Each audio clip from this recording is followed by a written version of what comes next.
여러분 반갑습니다. 한국사 김성준입니다. 지금 9시가 되었는데요. 다들 잘 지내셨습니까? 우리 스터디 같이 하는 진사님들, 어, 저는 좀 약간 감기 기운이 있어가지고, 이 너무 더워가지고 선풍기하고 에어컨 바람 많이 쐬서 그런가 약간 좀 감기 기운이 있습니다. 어, 지금, 어, 우리가 이제 스터디 이제 2주차부터 이제 본격적으로 수업을 이제 시작하고자 합니다. 오늘 수업을 못 들은 분도 있을 거고 듣는 분들도 계실 건데요. 뭐 그런 거와 상관없이 항상 영상을 업로드 하도록 하겠습니다. 다들 반갑고요. 그러면 한번 시작해 보도록 하겠습니다. 오늘도 독서 스터디 책은 바로 요 책입니다. 그죠? 요거. 자, 어디에 피시냐면 페이지 20페이지. 19페이지에 보면 요 부분을 좀 보도록 할게요.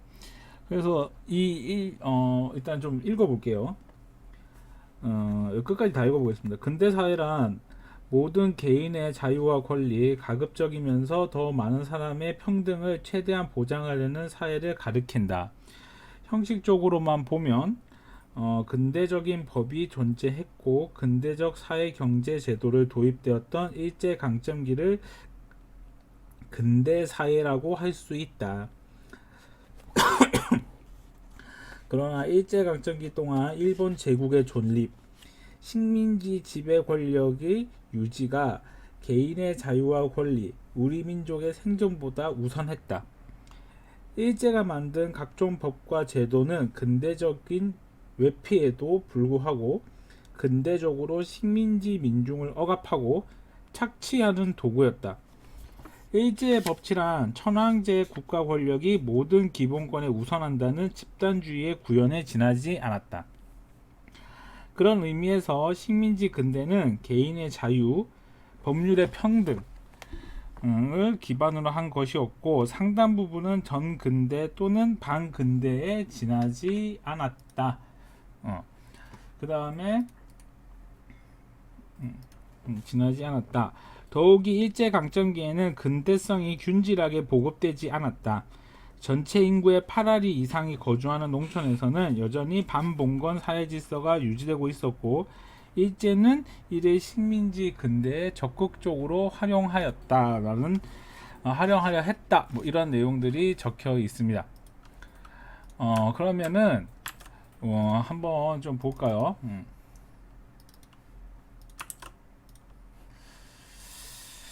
자, 그러면 이 부분에서 이제 얘기하려는 거는 이제 식민지라는 개념 속에서 이제 근대라는 게 무엇인지를 이번 시간에 좀 학습해 보려고 하는 내용이 이 1장의 주요 내용입니다. 그러면 이제 근대가 무엇인지를 일단 읽어보면 될 것 같은데, 이제 우리가 지난 프린터를 제가 내드렸는데 요거 좀 한번 볼까요? 그러면 일단 학생들이 많이 질문하는 게 이런 부분을 많이 질문을 해요. 일본이 자본주의 국가냐 공산주의 국가냐 이런 중고등학생들이 이걸 많이 물어보는데 일본은 자본주의 국가입니다. 기본적으로 자본주의 국가였고 그리고 일본의 정치 체제는 입헌군주제입니다. 근데 이 입헌군주제가 기존의 우리나라 그가 알고 있는 그 영국의 입헌군주제와는 다른 정치 체제를 이제 보면 될 것 같고요. 그러니까 이거를 전제로 해서 요 밑에 있는 내용을 좀 보도록 하겠습니다.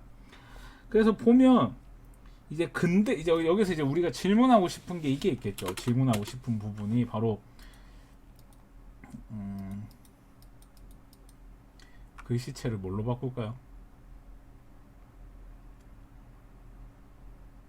바다가 이쁠 것 같은데 바다?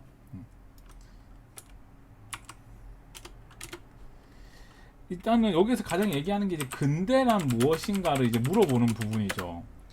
그래서 이 책의 뒷부분에 보면은 이 근대를 흔히 뭐 어떻게 얘기하냐면 개인의 경우는 이제 인권을 얘기하고 정치 부분에서는 민주주의를 얘기하고 경제 부분에서는 자본주의를 이렇게 이 책에서는 설명을 하고 있어요. 그러면서 그러니까 이 책에서 설명하는 것은 무엇이냐면은 근대가 이제 우리가 근대라는 말을 많이 하는데 이 각국마다 근대가 좀 달라요. 솔직히 얘기하면 각국마다 근대가 다른데, 그렇다면 한국 사회에서 근대란 언제부터 시작인가라는 것을 먼저 물어볼 수가 있겠죠. 한국 사회에서 근대는 언제부터 시작을 했는가. 그래서 이 한국 사회 근대가 언제부터 시작됐냐, 뭐 이런 얘기 때 여러 가지 의견이 있어요. 뭐 강화도 조약부터 시작이 됐다. 이게 이제 1876년에 강화도 조약부터 근대다. 아니다. 갑오개혁부터 근대다. 그래서 1884년, 1894년 요때부터가 이제 갑오개혁 이때다. 아니다. 광무개혁이다. 1897년이다. 아니다. 일제강점기부터다. 1910년이다. 이렇게 주장하는 사람들이 있고, 또 한 사람은 어떤 사람이 있냐면 한국의 근대는 박정희 정부의 1960년대부터 근대다. 이렇게 얘기하는 사람도 있어요.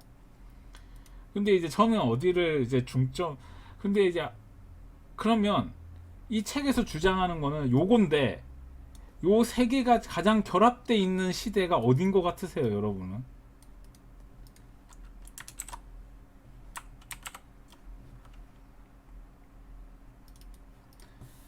그러니까 강화도 조약이라 하기에는 인권, 민주주의 이러한 것들이 과연 강화도 조약에 해당이 될까? 이때 당시에 전제 군주 조선 시대인데 엄연히 따지면. 그리고 일제 강점기 때 들어가면은 자본주의는 있을지 모르겠지만 과연 민주주의가 있을까? 이런 생각이 또 들 수가 있고, 박정희 정부 때 들어가면 이제 자본주의가 등장을 하는데 과연 민주주의가 박정희 정권하고 관련이 있냐? 이렇게 물어볼 수가 있는 거죠. 그래서 이거를 생각하는 사람들의 의견은 되게 다양해요. 근데 이제 저는 개인적으로 한국 사회 근대를 이제 저는 여기로 보고 있어요. 저는 비록 민주주의는 없지만 그래도 이때 당시에 우리가 이제 자본주의가 본격적으로 정착된 시기인가 아닌가 하는 게 제 생각입니다. 이거는 이제 사람들마다 생각하는 게 다르니까. 그러면서 이 근대에 대한 예를 다음 페이지에 예를 통해서 설명을 하고 있습니다. 페이지 20페이지에 보면 그 박완서 작가님, 이분이 1930년, 그러니까 이분이 1930년에 태어나셨는데, 이제 뭐 이분도 있겠지만 이제 이 박완서를 설명하는 부분이 이거예요.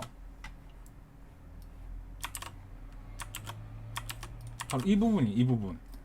그러니까 예를 들어 볼까요? 저희 외할아버님이 손승구 분이신데, 저희 외할아버님이 1921년생이세요. 그러면 이 손승구 이분일 때 이제 이분이 이제 21년생이니까 일제 강점기를 이제 겪었죠. 그 다음에 이제 광복을 겪었고, 광복 및 정부 수립을 보았을 거고, 그리고 이분 때 이제 6.25 전쟁을 겪었을 거고, 그리고 한국의 산업화를 겪었을 거고, 그 다음에 안녕하세요. 그 다음에 한국의 산업화를 겪었고, 이분 때 이제 한국의 이제 민주화 운동을 보았을 거 아니에요. 이분 같은 경우는 이제 이분이 저희 외할아버님이 2019년에 돌아가셨으니까, 그러니까 거의 뭐 2017년에 돌아가셨구나. 그러니까 하여튼 이러한 것들이 이분들이 겪었던 시기잖아요. 그러니까 이 박완서라는 분이 저희 외할아버님이 겪었던 시기하고 비슷하잖아요. 그러니까 이 저자가 얘기하는 거는 그거예요. 이 시기를 압축된 근대로 보는 거예요. 어디 나와 있냐면 20페이지의 두 번째 단락 첫 번째 줄에 보면은 압축적 근대라는 표현이 나오잖아요. 압축적 근대. 그러니까 다른 나라는 근대가 막 100년이 걸리고 200년이 걸리고 뭐 이렇게 하는데, 우리는 다 이러한 것들이 짧은 시기 안에 됐다, 이러한 것을 이제 표현하기 위한 거죠. 이 저자가 얘기하는 것은. 그래서 20페이지는 제가 봤을 때는 일종의 예를 들어준 거고, 그러면 이 압축된 근대를 이 압축적 근대가 요 시기 중에 이 저자는 여기를 보려고 하는 거예요. 이 압축적 근대라는 시기를 요쪽 포인트를 두고 보려고 하는 거예요. 그러니까 일제 강점기를 포인트로 두고 근대를 설명을 하려는 거예요, 이분은. 그래서 21페이지로 들어가 보면 일제강점기의 변화에 대해서 이분이 이렇게 설명을 하고 있어요.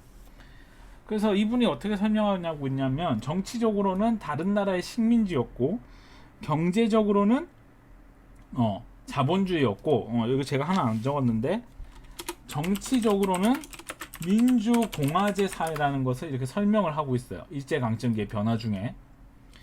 그러니까 이 저자가 설명하는 요 파트와 요 파트는 다른 부분이 있죠. 바로 뭐가 다르냐? 바로 이 식민지라는 부분이 차이점인 거죠. 그러니까 이 분은 기존에 나중에도 나오지만 기존의 식민지 근대화론을 비판하려는 비판을 하기 위해서 이 글을 쓴 거예요. 식민지 근대화론을 비판하기 위해서. 그래서 이 식민지 근대화론을 비판하기 위해서는 근대를 알아야 된다는 거예요. 그래서 이 저자는 근대에 대해서 이렇게 설명을 한 거예요. 그리고 그 근대에 대한 설명을 인물을 통해서 설명을 하는 거예요. 그 인물이 누구냐? 바로 박완서라는 작가를 통해서 압축된 근대라고 표현을 한 거예요. 이 저자가. 그리고 21페이지에 보면 어디 부분에 보냐면은 21페이지 두 번째 단락. 이거 제가 이거 한 것도 여러분한테 보내드릴게요. 두 번째 단락에 보면은 이러한 말이 나와요. 해방 이후 일제 강점이 초래한 변화의 부정적인 측면이 강조되고 있는 경향이 있다.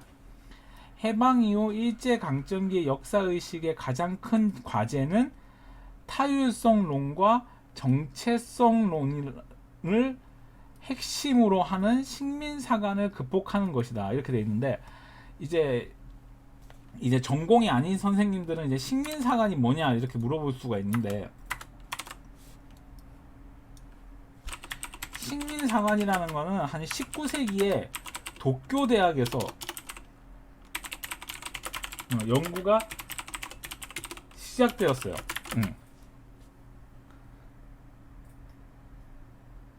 그렇죠. 일본은 그러니까 일본이 지금 여기 보면 지금 한 선생님께서 질문하셨는데, 일제강점기 일본 민주공화제가 아니라 입헌군주제, 그러니까 입헌군주제가 맞는데, 이 사람이 얘기하는 거는 여기 일제강점기의 변화는 한반도를 지칭하는 것 같아요. 한반도를 지칭하는 거. 한반도를 지칭하는 것 같아요. 여기서 얘기하는 거는. 그 다음에 다시 돌아와서 이 식민사관에 대해서 다시 얘기를 하면, 이 식민사관은 19세기에 도쿄대학에서 연구가 시작이 됐어요. 그래서 도쿄대학에서 시작을 하면서 특히 뭐부터 시작이 되었냐면은 만선사를 연구하면서 시작이 됐어요. 만선사가 뭐냐면은 그 만주에 대한 연구예요. 그러면 만주가 어딘지 좀 볼까요? 선생님들 좀 모르시는 분들이 있으니까.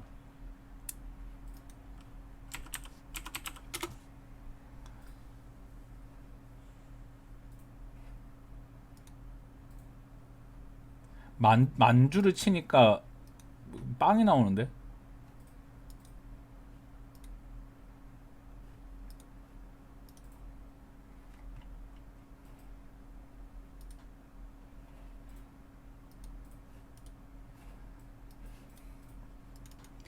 자, 볼게요. 선생님들 여기 보면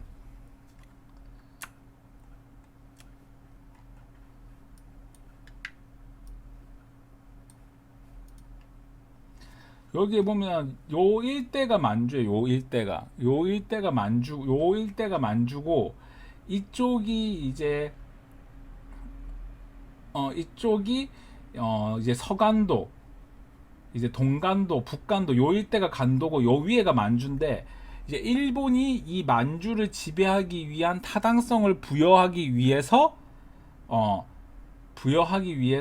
만선사라는 걸 연구하게 돼요. 그래서 이 만선사를 연구하면서 동시에 식민사관도 같이 만들게 돼요. 이거는 이제 조선한테, 이제 조선인에게 적용되는 거죠. 그러면 이 식민사관 안에 뭐가 있냐면은, 식민사관 안에 이제 포함된 게 타율성론과 정체성론이 이제 포함이 된 거죠. 그러면 식민사관은 무엇이냐면은 일본이 조선을 지배할 수밖에 없는 이유 뭐 이런 것들에 대해서 얘기를 한 거예요. 그러면 타율성론은 뭐냐면은 조선은 외침이 많았다 뭐 이런 내용인데, 외침이 많았지만 거기에서 자율적으로 주체적으로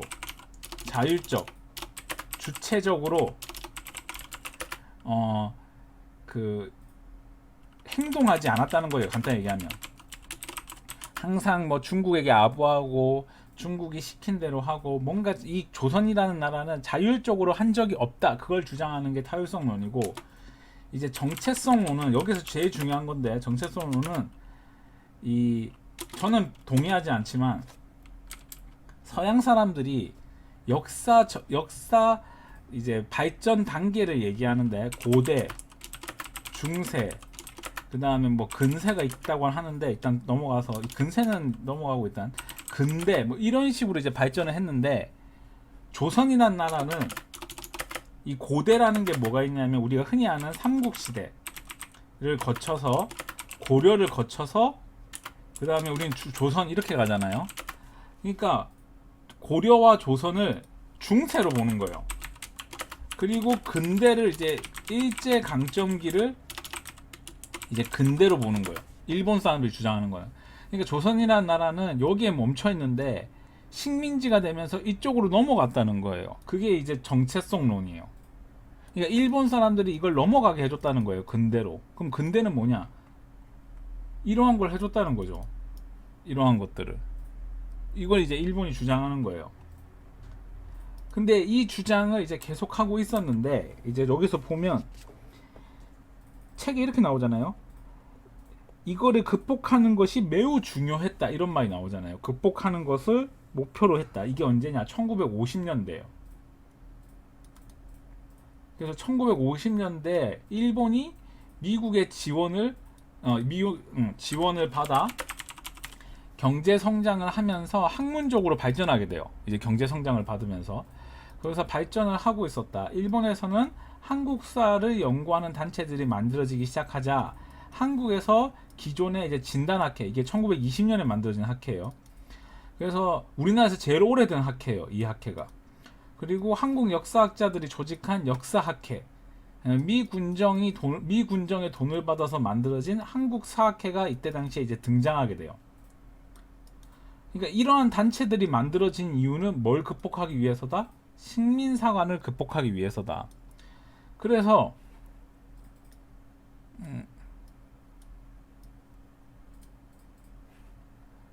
지금 보면 이 단체는 식민사관을 극복하고자 하는 움직임이 일어났다. 아까 여기 나와있죠. 그리고 1960년대에 서울대학교의 한용우, 고려대학의 강만길, 서강대학의 이기백 같은 학자들이 식민사관을 극복하고자 하는 노력을 시작하였다. 이분들이 거의 우리나라, 지금 이기백 선생님은 돌아가셨고, 한용우 교수님은 지금 강만길 교수님하고 한용우 교수님은 지금 살아계신데, 강만길 교수님 같은 경우는 이제 뭐 약간 좀 지연인데 마산 출신이세요. 그래서 그렇고, 잠시 요거 좀 볼까요? 제가 대학 다닐 때 이 책을 무조건 읽어야 됐어요. 뭐지, 한용우 선생님이 쓰신 다시 찾는 우리 역사. 그 다음에 저는 근현대사를 전공했으니까 강만기 교수님 이 책은 거의 뭐 한 3-4번 읽었던 것 같아요. 그리고 대학교 1학년 때 처음 읽었던 거 이거 이기백 선생님, 이렇게.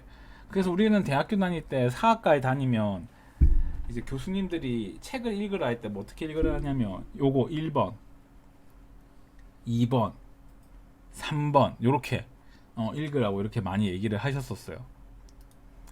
자, 그러면 다시 본 수업 넘어가서, 그래서 이분들의 제자들이 지금 현재 사학과 교수들로 있는 거죠. 저 같은 경우는 한용우 교수님의, 제 지도 교수님의 한용우 교수님 제자거든요. 그러니까 저는 한용우 교수님의 영향을 좀 많이 받았다 볼 수가 있겠죠. 그다음에 페이지 이거 오타가 났는데 페이지 22페이지. 자, 그럼 내재적 발전론이라는 게 있는데 내재적 발전론이라는 게 무엇이냐면은 자, 요거를 다시 한번 좀 설명할게요.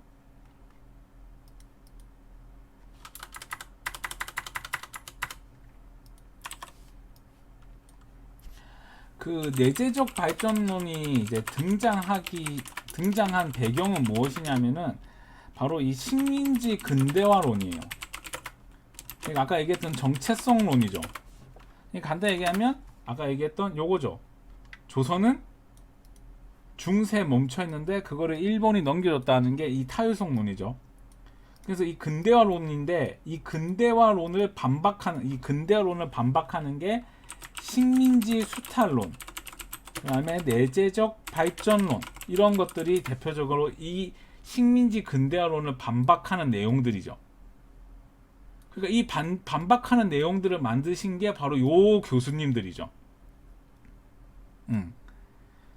그래서 이분들이 내재적 발전론을 만들면서 등장한 내용들이 이제 뭐 실학이라든가 그다음에 조선 후기의 모습이라든가 이러한 단어들을 이제 만들게 된 거예요.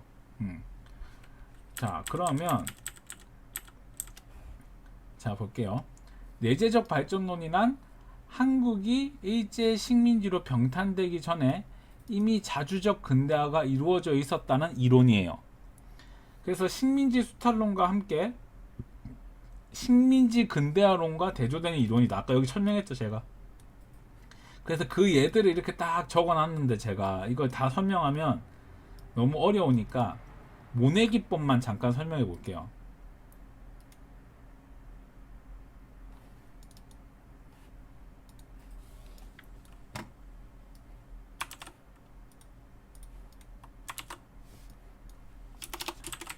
모내기법. 이 모내기법은 원래 고려시대에도 있었, 그러니까 간단히 얘기하면 옮겨 심기잖아요. 옮겨 심기. 그죠? 모판에다가 벼를 옮겨 심는 건데 이 옮겨 심기를 언제부터 했냐면 고려 말부터 이미 경상도 지역에서는 이미 하고 있었어요. 그런데 이제 조선 초기에 정부가 이제 금하게 합니다. 왜 금하게 했냐? 바로 모내기법의 최대 단점, 바로 물이죠. 물을 구하지 못하면 이제 가뭄이 오잖아요. 그럼 가뭄이 오면 농사가 망하는 거예요. 농사가 망하면 바로 뭐가 된다? 세금을 못 낼 것이고, 세금을 못 내면 바로 뭐가 되겠어요? 노비가 되겠죠. 그래서 이 노비가 되는 걸 막기 위해서 조선 초기에는 이 모내기법을 금지시켰어요. 그리고 이거를 이제 세종대왕께서 농사직서를 통해서 소개를 해요. 근데 소개를 했다 해서 이걸 허락한 게 아니고 금했어요. 그러다가 이제 조선 후기에 이 농사 짓는 방법에 대해서 사람들이 연구하다가 이제 모내기법이 전국적으로 확산이 돼요. 근데 당연히 몰래 확산이 되겠죠. 그러니까 이제 정부가 이를 허가합니다. 근데 이거는 모내기법의 역사고, 근데 모내기법에서 중요한 점은 뭐냐 이거죠. 자, 볼게요.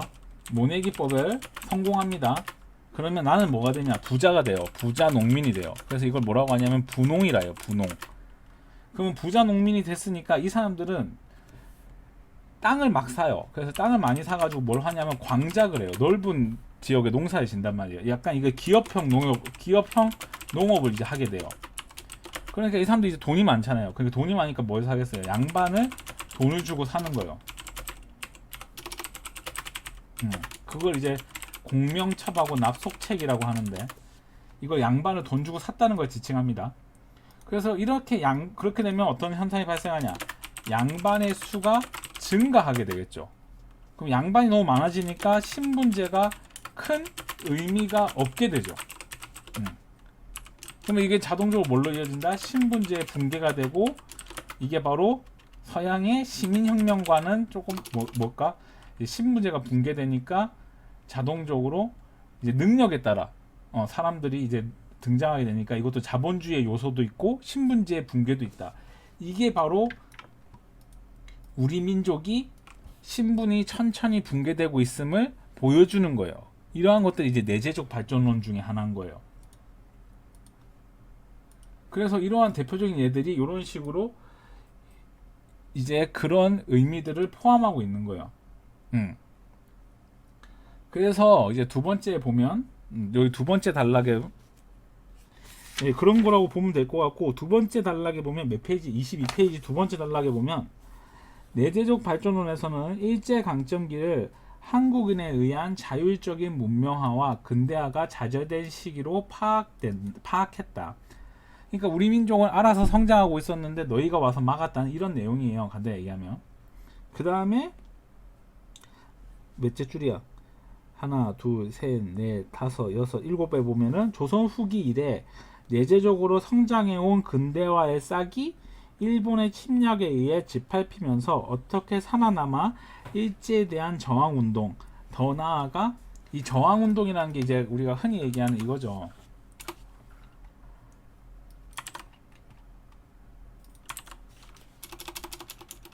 이게 의병이죠, 의병.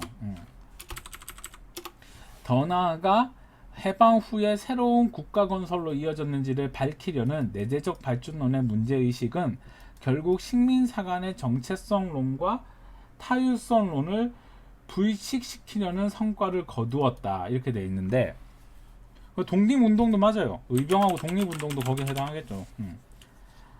그래서 이러한 것들이 있다. 그래서 내재적 발전을 다시 설명할게요. 조선 후기 이래 내재적으로 성장해온 근대화의 싹, 근대화의 싹이라는 건 이거죠. 이러한 것들이 일본의 침략에 의해 짓밟히면서 어떻게든 살아남은 일제에 대한 저항 운동, 더 나아가 해방 후에 새로운 국가 건설로 이어졌는지를 밝히려는 내재적 발전론의 문제의식은 결국 식민사관의 정체성론과 타일성론을 불식시키는 성과를 거두었다. 그 다음에 넘어가서 세 번째 단락. 세 번째 단락의 두 번째 줄. 그러나 내재적 발전을 주로 경제적인 측면에 초점을 맞추어 이해함으로써, 지금 보면 다 이게 경제적으로 중심을 맞춰져 있는 거거든요. 다 보면은 이것도 장사하는 거, 이것도 장사하는 거, 요것도 뭐 장사하는 거, 뭐 이러한 것들로 대해서 다 경제적인 입장에 맞춰져 있어요. 근데 이것도 좀 생각해 볼 필요가 있는 게, 왜 경제에 초점을 맞추었을까요?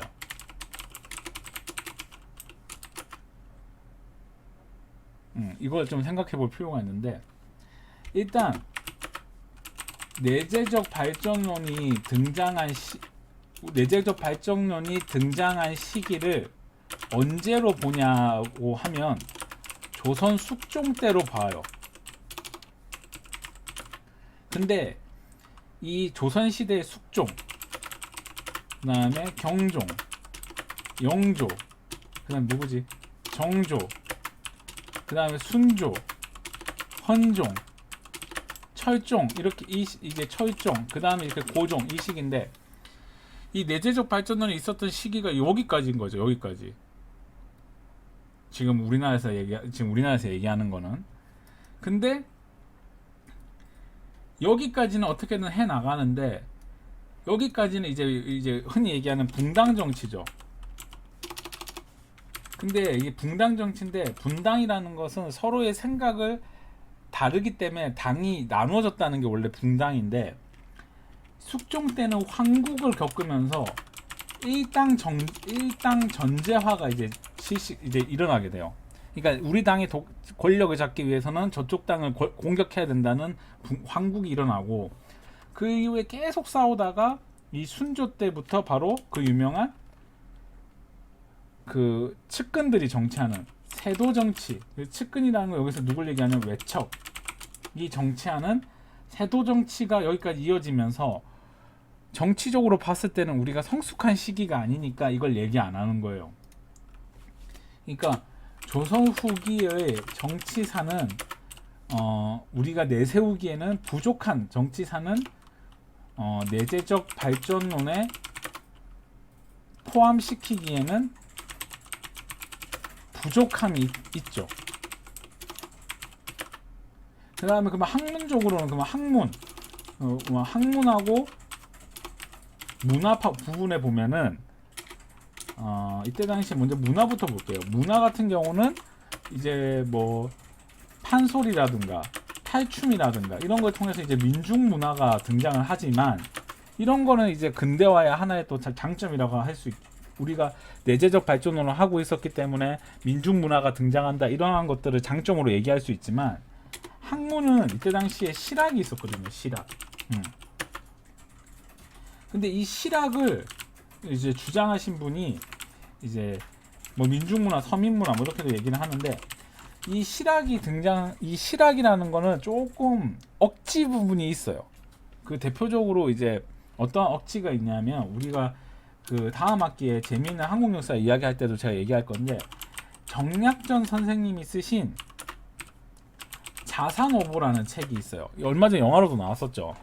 이 자산오보는 이 정략전 선생님이 흑산도에 가서 물고기 어종에 대한 연구를 한 책이에요. 근데 이때 당시에 정략전이 유배 갔을 때 누가 또 같이 갔냐면 정약용 선생님도 같이 갔어요. 근데 이 정약용 선생님은 이제 강진에서 이제 유배 생활을 하셨는데 이 정약용 선생님이 이거 영화 스폰데 이 정약용 선생님이 그 자기 형이에요, 형. 정략전이 이제 물고기 어종에 대해서 연구한다니까 그렇냐 이렇게 얘기하다가 이제 이게 포인트인데 이제 정략전 선생님이 이제 물고기 어종을 설명을 할 거 아니에요. 근데 설명을 하려고 하니까 이걸 그림으로 이제 그려야 한다 할 것 같다라고 이제 편지를 씁니다. 그러니까 이제 정약용 선생님이 이제 뭐라고 답변을 하냐면 어떻게 양반이 되어서 그 그림을 그릴 수 있느냐, 글로 표현해야 한다 이렇게 주장을 해요. 그러면 이 정약용 그러면 실학이라는 건 실생활에 유용한 학문이니까 뭐 예를 들어 뭐 지금 성리학을 부정하고 뭐 이게 이런 거잖아요. 실학이라는 게 성리학을 비판하고 신분제를 비판하는 내용이 원래 실학이 주 내용인데 이 정약용 선생님이 하신 행동을 보면 이게 실학하고 맞냐는 거죠. 그러니까 이 실학이라는 단어도 결과적으로는 내재적 발전론을 주장하는 과정에서 생겨난 것이라고 이제 저는 생각돼요. 이렇게 볼 수가 있겠죠. 그래서 요새 학생들이 이제 실학을 많이 공부를 하는데 뭐 그거에 대해서 너희들 이게 실학은 틀린 거다 이렇게 얘기하는 건 좀 그렇고 어찌됐든 이 실학도 요새 좀 다시 봐야 될 필요성이 있다. 죄송합니다. 제가 자꾸 목에 좀 이상이 있어서. 자, 그 다음 넘어가서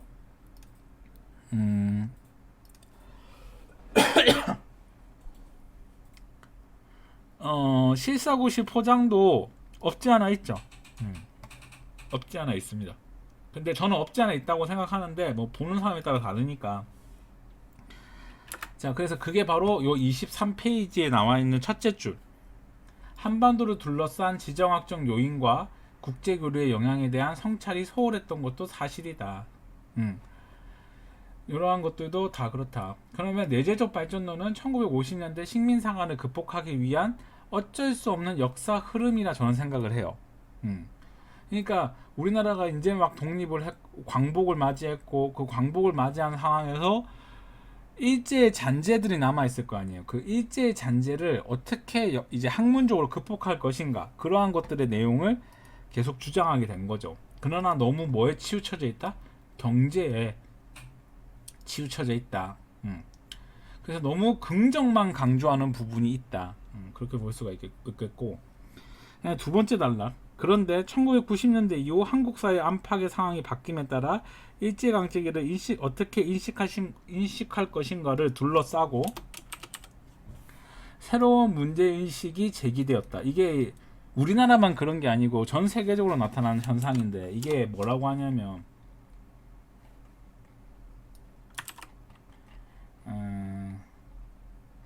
어디 하고 있었죠?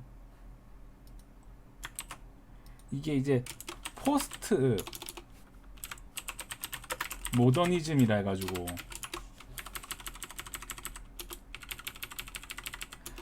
이제 무조건 근대 이렇게 했잖아요. 그렇게 하지 말고 탈근대, 근대를 좀 다르게, 근대를 좀 탈피하자는 움직임이 이제 우리나라뿐만 아니라 전 세계에서도 일어났어요. 그러니까 이게 학문적으로 근대를 다시 보자는 운동이에요. 그래서 그 핵심은 일제가 조선을 억압하고 착취만 것이 아니라 물적, 일적 자원을 개발하기도 했으며 이것이 한국 사회가 해방 이후 발전을 주된 요인으로 보는 것이다. 흔히 식민지 근대화론이라고 불리는 이러한 시각은 한국 근현대사의 침략과 저항 또는 수탈과 저발전이 아니라 수탈과 발전, 그 가운데서도 특히 발전을 통해 파악하려는 것이다. 애초에 일본과 이건 애초는 나중에 나오는 거. 애초에 일본과 미국에서 유포되던 식민지 근대화론은 국내에 수입되어 일제강점기와 현재의 한국 사회를 이어서 설명할 수 있는 유용한 틀로 부각되었다. 이렇게 돼 있는데 대표적인 사람이 이제 안병직이라고, 이분이 서울대학교 경제학과 아마 교수일 거예요. 경제학과 교수였다가 지금 퇴직하시고, 이 사람의 제자가 그 이영훈, 이분이 이승만 연구를 하셨고, 이분이 이승만 학당 그리고 반일 종족주의라는 책을 썼던 사람이에요.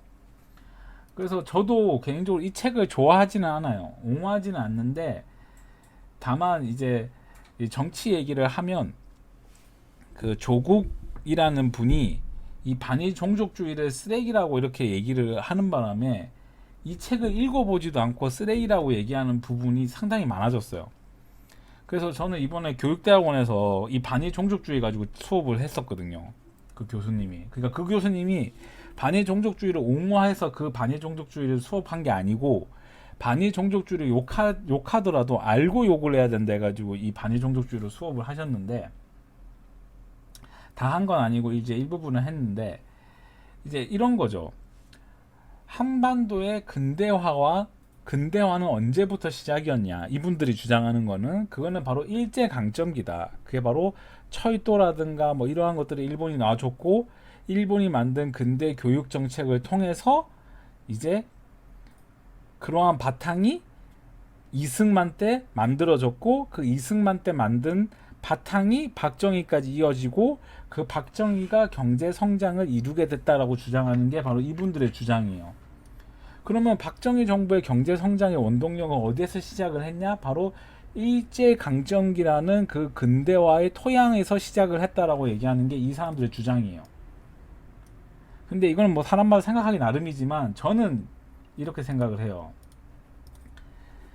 저는 어떻게 생각하냐면, 뭐 저는 이 부분의 전공이 아니라서 저는 뭐라고 얘기하기 좀 그렇지만, 이영훈 교수의 이제 주장을 반박하면, 이게 바로 식민지 근대화론이잖아요.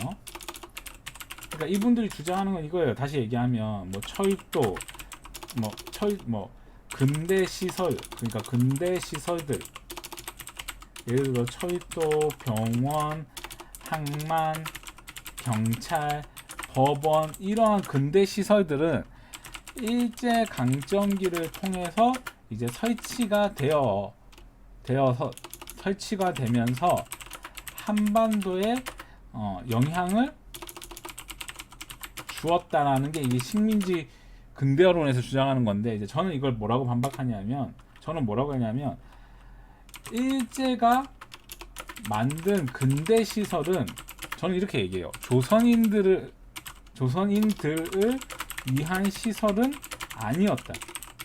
그리고 한반도의 팔할은 농촌 사회였기 때문에 실제적으로 혜택이라고 하죠. 혜택을 받을 수는 없었다. 이게 저의 주장이고, 또 하나의 주장은 뭐냐면, 그 한반도 개발은 주로 북쪽에 중화공업, 남쪽은 농업을 담당한 것은 국토 균형 개발이 아니라고 생각해요. 저는 그렇게 생각해요. 균형 개발이 아니죠. 이거는 일제가 침략을 위해서 만든 거죠. 그리고 이거는 제 전공하고 관련 있는 건데, 일제가 만든 교육 제도는 나중에 뒤에서도 이 단어가 나오는데 우미나 정책이에요. 우미나라는 뜻이 너 시키면, 일본 사람이 시키면 말을 알아듣고 행동에 옮길 수 있는 사람. 그러니까 뭔가 생각을 하고 공부를 하고 이런 게 아니라 일본 사람이 일본어로 얘기하면 알아들을 수 있는 정도만 교육시키는 게 우미나 정책이에요. 일본이 만든 교육제도는 우미나 교육 정책이며, 조선인과 일본인이 다니는 학교는 달랐으며, 이걸 이제 분리형 학제라고 하는데, 이제 일본인이, 이게 뭔 말이냐면, 조선인이 다니는 학교는 보통학교, 일본인이 다니는 학교는 소학교였거든요. 근데 조선인이 다니는 보통학교는 학제가 4년이에요. 근데 일본인이 다니는 소학교는 6년이거든요. 그러니까 우리를 공부를 덜 시키는 거잖아요.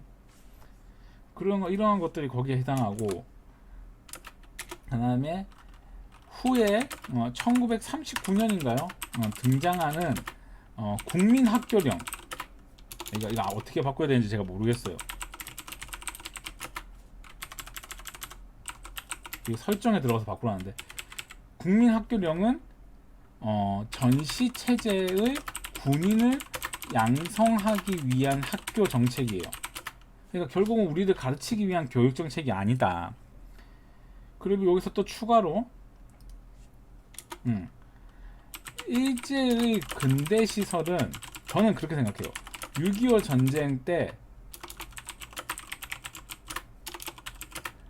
파괴되었기 때문에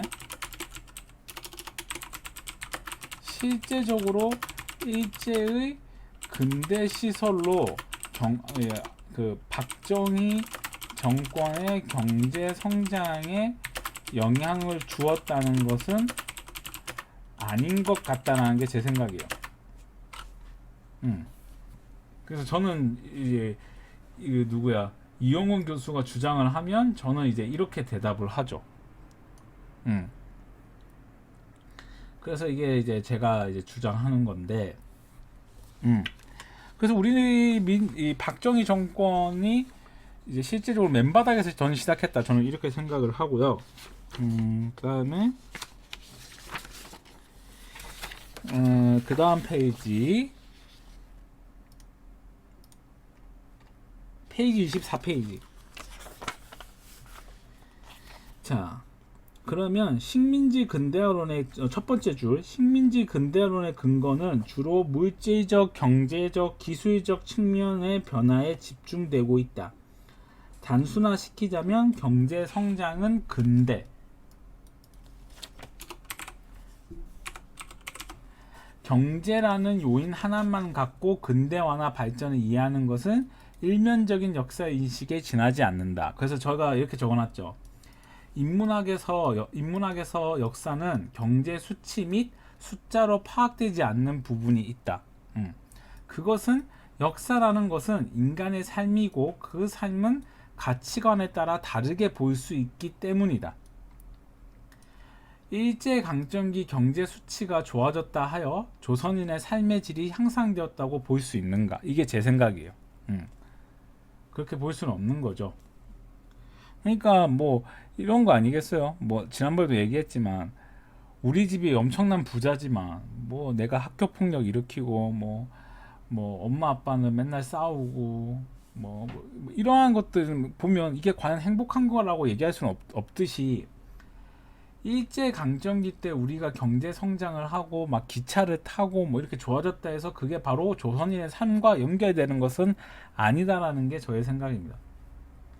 그 다음에 25페이지의 첫 번째 단락에 보면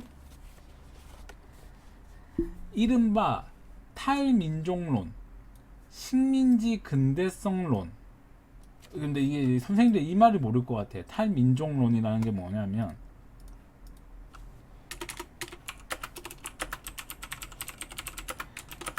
탈민족론이라는 게 뭐냐면 그러니까 우리 민족이 최고다. 그러니까 우리 민족적 생각, 민족 위주의 생각 탈피하자는 거예요.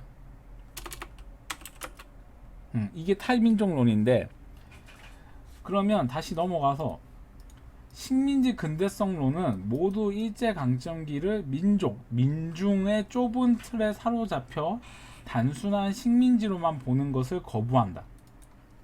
식민지 근대에 대한 새로운 접근은 식민지 조선이 식민지이자 동시에 근대 사회였다는 사실을 주목하고 있다. 근데 이거에 대해서 이제 저는 또 어떤 생각을 하고 있냐면, 이 말은 맞아요. 그러니까 우리 그 일제 강점기의 역사가 너무 그 일제 수탈에만 집중돼 있고 너무 독립운동에만 집중돼 있어요. 그러니까 그러한 부분은 좀 벗어날 필요는 있어요. 너무 획일화돼 있잖아요. 역사를 보는 관점은 다양한데, 그러니까 제가 얘기하는 건 뭐냐면, 이분들이 이러한 주장을 할 수는 있죠. 근데 뭐 예를 들어 위안부는 없었다, 위안부는 여성들이 스스로 갔다, 뭐 이런 식의 발언들, 이러한 것들은 이제 이런 분들이 이제 문제가 있는 거죠. 이분의 제자가 이분이죠, 이용훈. 이렇게 보면 되고, 이 두 분은, 이분은 워낙 TV에 많이 나오시니까 알겠고, 이분은 지금 아직도 살아 계셔요. 그 다음에 두 번째 단락에 보면 탈민족론에서는 그 세 번째 줄에 보면 협력과 저항이라는 복합적인 인식을 도입할 필요가 있다고 본다. 말하자면 일제강점기에는 친일과 민족운동만 있었던 게 아니라는 것이다. 저는 이번 스터디에서 제일 중요한 게 이거라고 생각해요. 요거. 그다음에 요거. 우리 스터디 이거 중에 제일 중요한 거라고 저는 생각을 해요.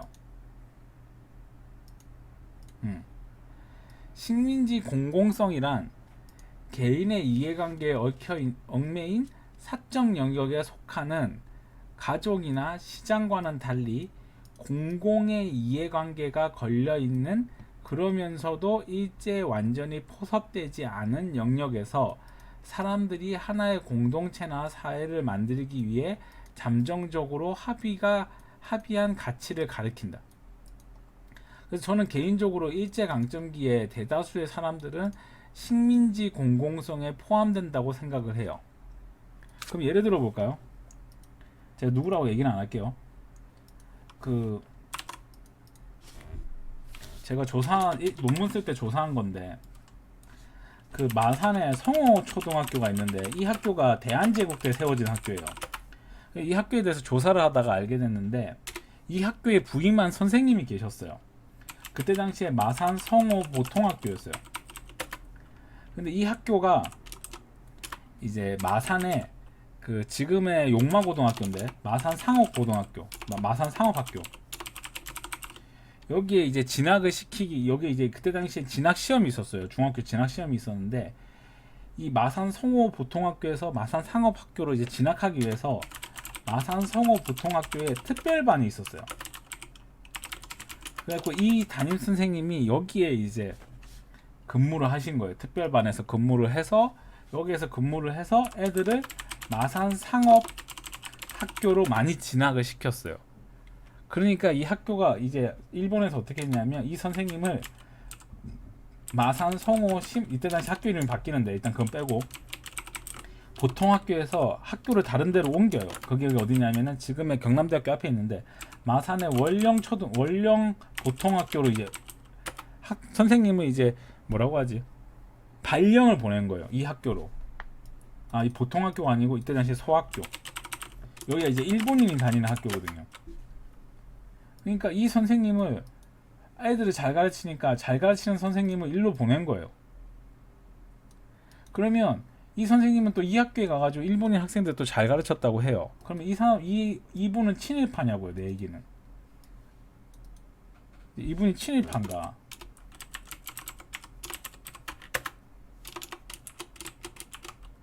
아니면 독립운동가인가.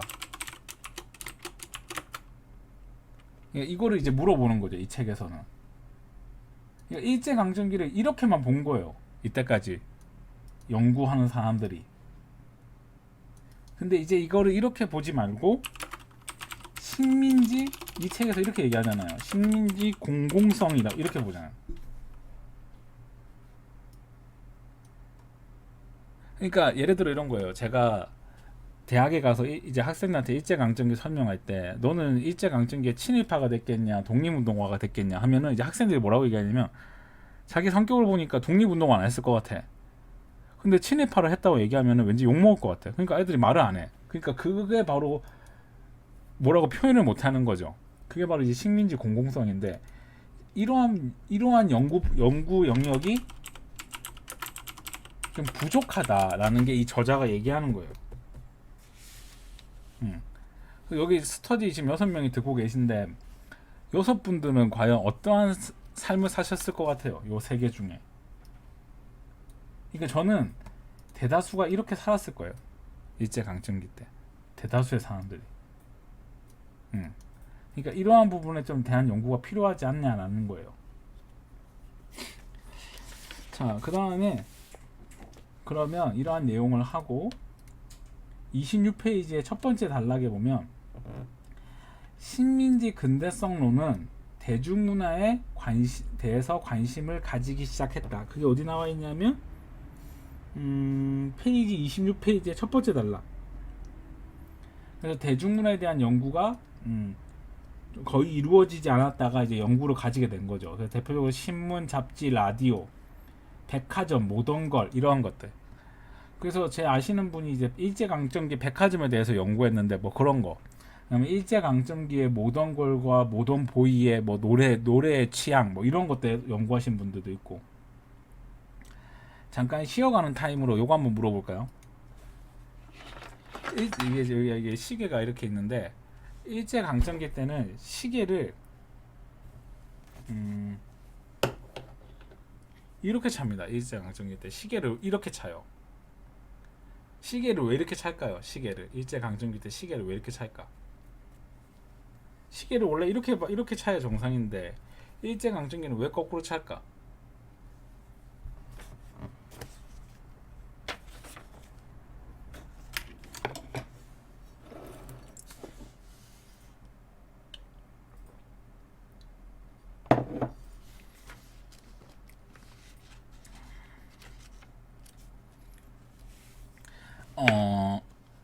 전차를 타면은 이렇게 손잡이를 잡아야 되잖아요. 근데 여기 시계가 보이면은 이제 자기가 이제 근대화된 인간이라는 걸 보여주기 위해서요.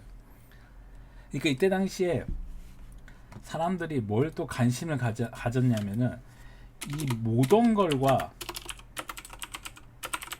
모던보이라는 단어가 있는데 선생님 근대화 되신 사람이네요. 모던걸과 모던보이가 이게 약간 근대화의 상징이었거든요. 여자 같은 이제 이때 당시 근대화의 상징이 양장이거든요. 양장, 서양식 정장을 입는 거. 그러면서 서양식 정장을 입으면서 동시에 뭘 해야 되냐? 시계를 차야 된다는 거예요. 시계.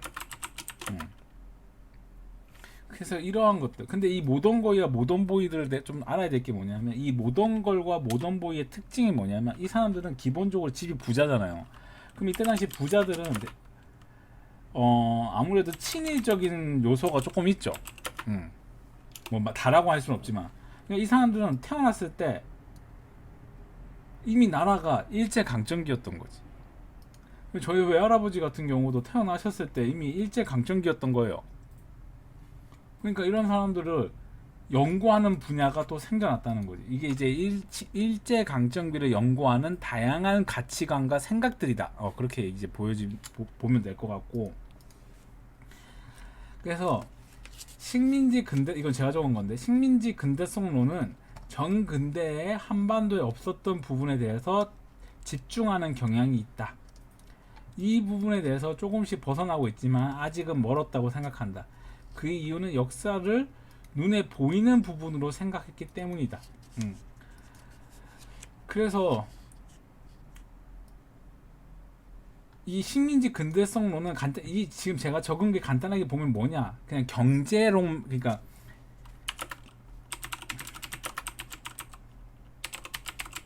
식민지 근대화론은 경제로만 모든 것을 보았기 때문이에요.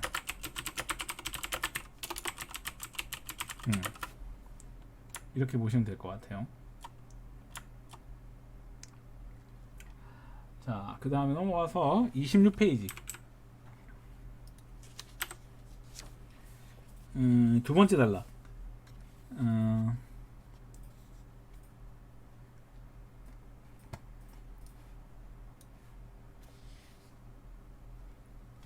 탈민 26페이지 어디야? 탈민족론과 식민지 근대성론은 분명히 식민지 근대에 대한 새로운 성찰을 제기했다.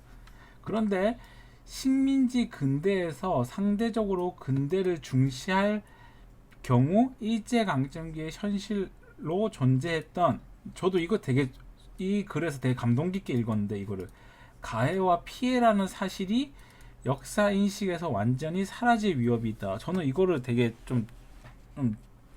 맞다, 우리가 일제강점기라는 게에서 제일 중요한 건 뭐냐, 가해와 피해라는 사실이 진짜 중요하구나 하는 생각을 다시 한번 했습니다, 이걸 읽으면서.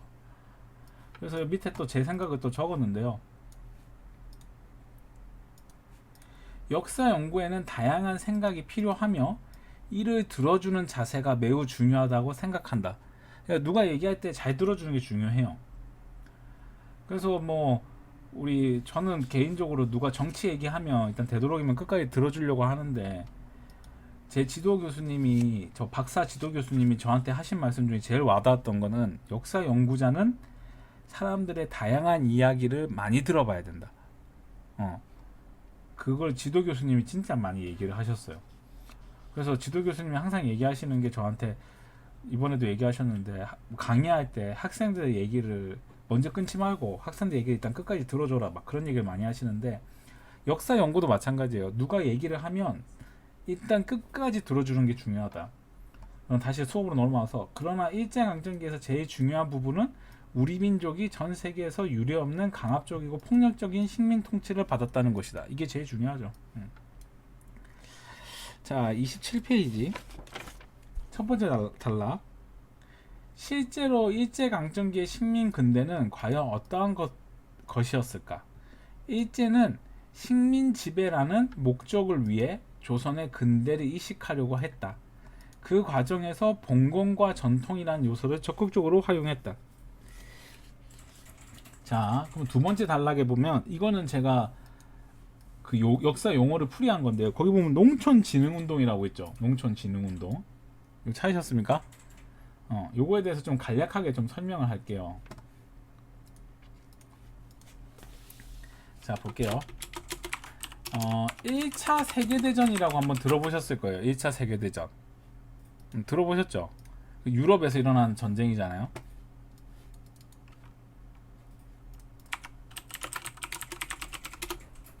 이게 1918년까지 이제 전쟁을 했는데, 이 전쟁이 끝나고 나서 가장 득을 본 나라가 이제 미국이에요.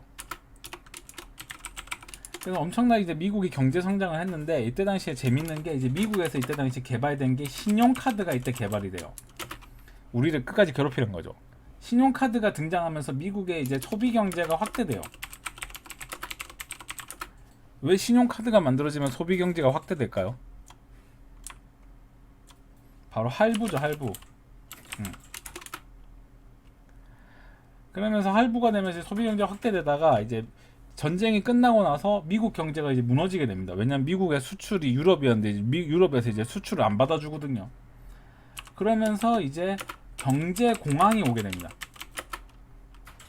그래서 경제 공황이 오게 되는데, 이때 당시에 세계 경제 공황이 이때 오게 됩니다.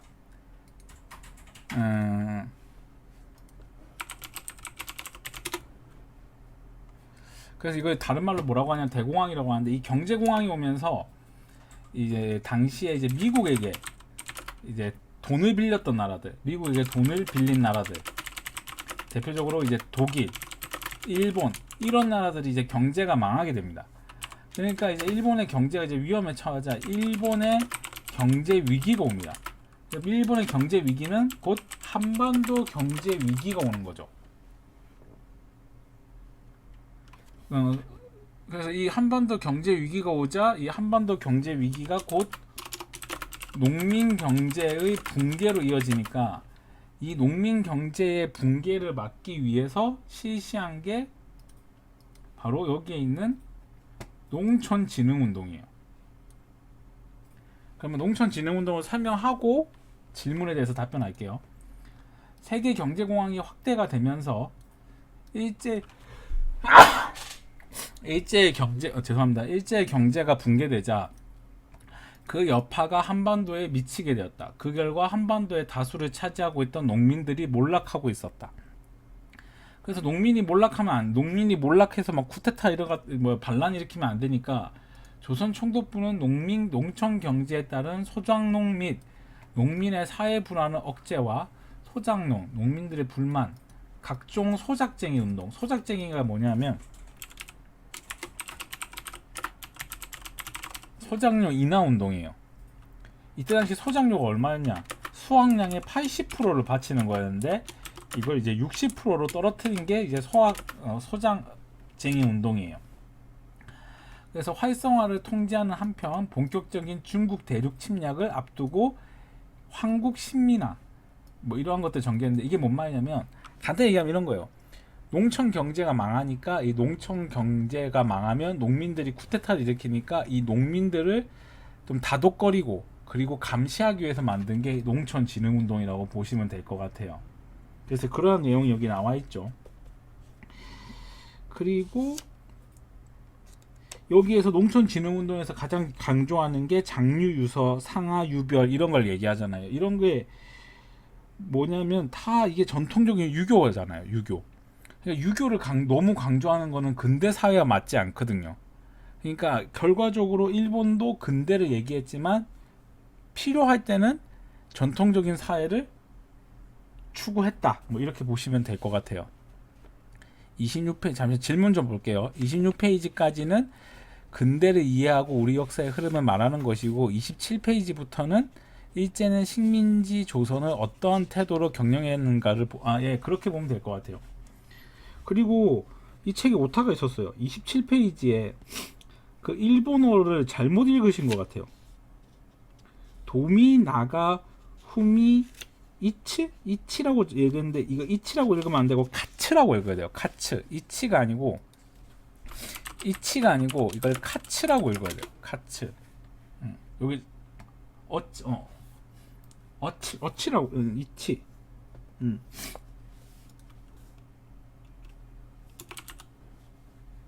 제가 여기 적어놨죠. 요거. 카츠. 카츠인가봐요. 그 다음에 넘어가서 세 번째 단락. 효과적인 식민지 지배를 위해서는 언제라도 전통과 결합할 가능성을 내포하고 있던 것이 일제가 내세운 근대였다. 특히 일제 강점 말기에 이게 1940년대죠.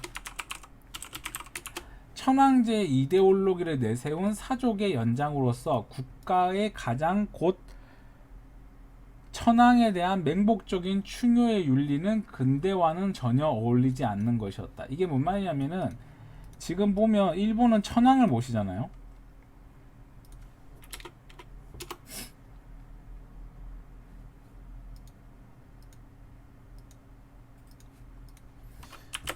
일본이 강조하는 게 천황에게 충성하자. 그 다음에 천황 충성하자. 천황을 중심으로 모이자. 이렇게 주장하는 것 자체가 근대가 아니잖아요. 근대는 민주적이라면서요. 근데 이 사람들 얘기하는 거는 왕권 강화, 그러니까 왕권. 여기 일본에서는 천권이라고 하던데 천권, 황제 중심, 뭐 이런 걸 얘기하는 것 자체가 봉건 사회를 지칭하게 된 거기 때문에 이런 것, 그러니까 자기들이 필요할 때는 봉건 사회 얘기했다가 어쨌든 조선 사람들한테 우리가 근대시켜 주지 않았냐 이런 식으로 얘기한다 이 말이에요. 여기서 얘기하는 거는. 그 다음에 28페이지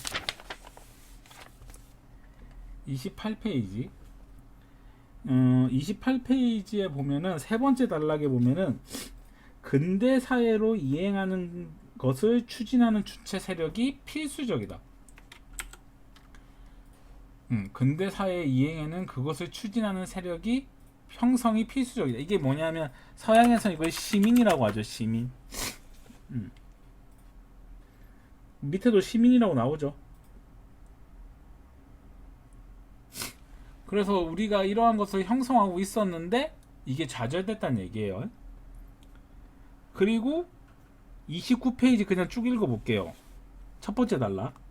개항 이후 우리 사회에는 근대와 정근대라는 이분법적 인식이 성행했다. 서구의 근대가 모범으로서의 문명이라면 우리의 정근대는 부식되어야 할 대상으로서의 야만으로 간주되었다. 이게 뭔 말이냐면은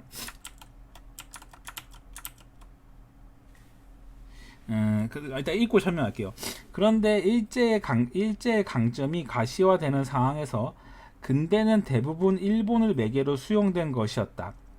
국망 이후 일본을 통해 근대로 나아간다는 생각이 만연했다.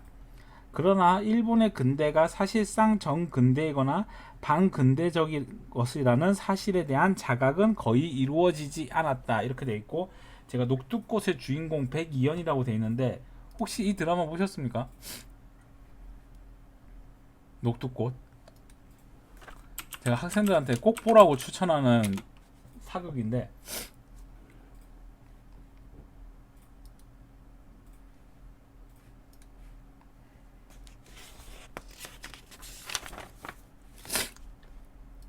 오늘 제가 설명이 길죠. 이 인물인데요. 한번 보실까요? 이 인물인데 요 인물 여기 보면 요 인물인데 잠깐 이 인물에 대해서 잠깐 제가 설명을 하면 이렇습니다.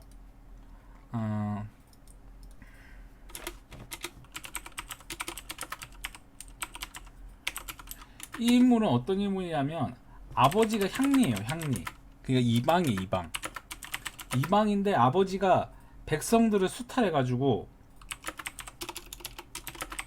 백성을 수탈을 해서 아들을 일본으로 이제 유학을 보내요. 이게 이제 첫 번째 내용인데, 그래서 이 아들이 이제 유학을 갑니다. 아들이 유학을 가서 이제 공부를 하게 되는데, 유학을 가서 이제 개화파였던 박용영한테 이제 공부를 배웁니다.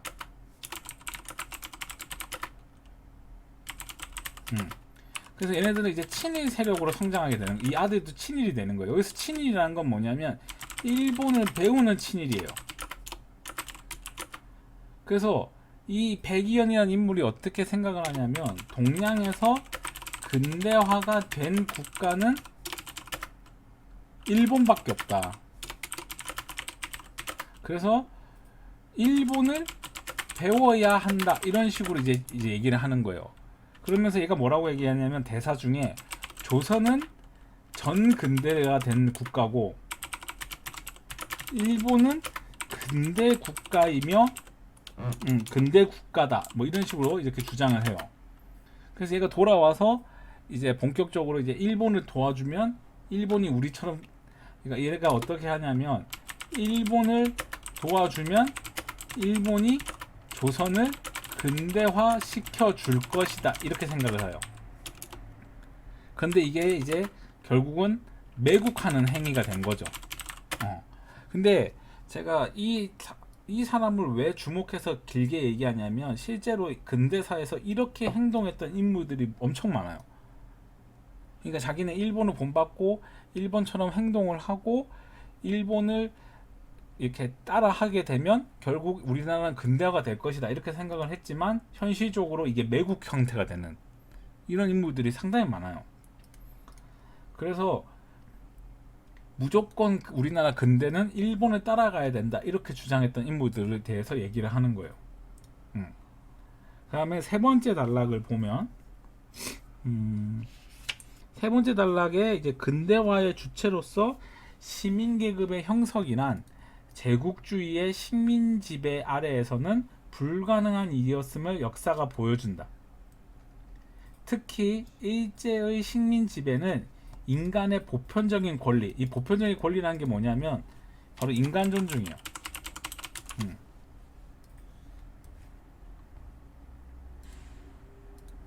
인간 존중에 대한 고려를 배제한 역사상 가장 비인간적이었던 것이었다. 자, 넘어가서 자, 이게 메이지 헌법이라고 나오는데, 자, 이게 참 어려운데,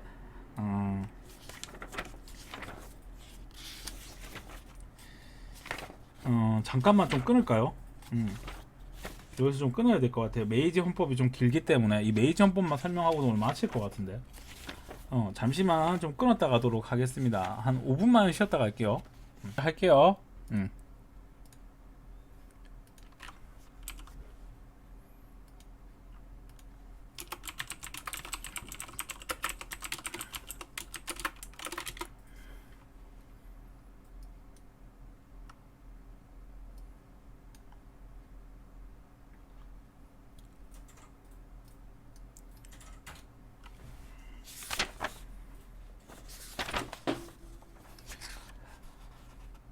자, 화면 좀 하나 볼게요. 지금 보시면 이게 입헌군주제의 구조예요.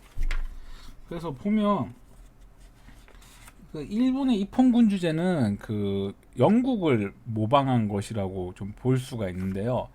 그 영국의 입헌군주제하고는 조금 다른 차이점이 있습니다. 일단 그걸 좀 알고 가야 될 것 같은데,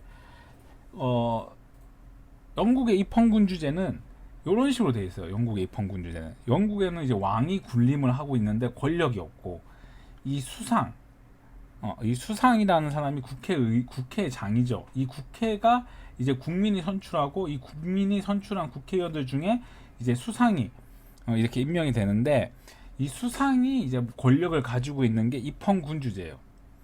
근데 일본의 입헌군주제는 왕이 권력을 가지고 있어요. 그러니까 이 왕이 누구냐? 천황이죠. 근데 이 천황을 보좌하는 기구가 의회인 거예요. 그러니까 영국의 입헌군주제는 왕이 권력이 없지만,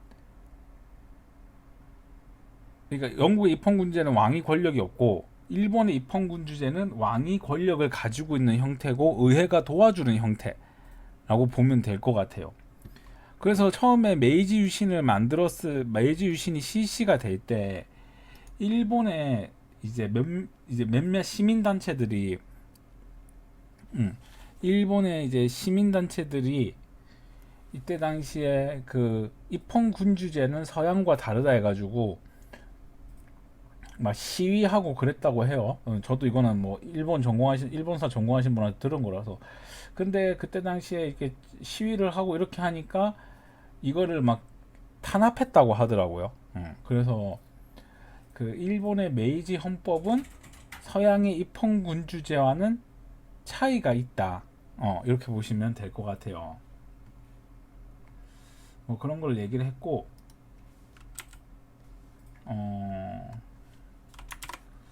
요거를 좀 줄일까요?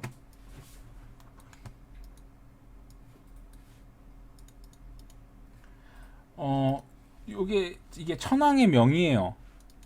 그래서 제가 이걸 정리를 했는데 1868년부터 12년까지 이제 명치, 이때 당시에 일본의 메이지 유신, 이때 당시에 이 천황 때는 이제 조선을 침략해 오고, 이제 조선이 이때 당시에 대한제국으로 바꿨다가 일제 침략이 되면서 이제 식민지가 되고, 대정, 그래서 뭐 대정 3년이면 1918년 뭐 이렇게 되는 거라고 보시면 될 것 같은데, 이 사람이 이제 1차 세계대전이 때 참전을 했었고, 우리나라 같은 경우 무단 통치기, 3.1운동 뭐 이러한 것들이 있었고, 그 다음에 문화 통치기, 이게 대정 때고, 이제 쇼와 천황 때는 이제 경제공황, 그 다음에 만주사변, 중일전쟁, 태평양 전쟁, 이렇게 전쟁을 일으켰는데, 좀 여러분 여기 보면 뭐 재밌는 사실 같은 게 하나 있죠.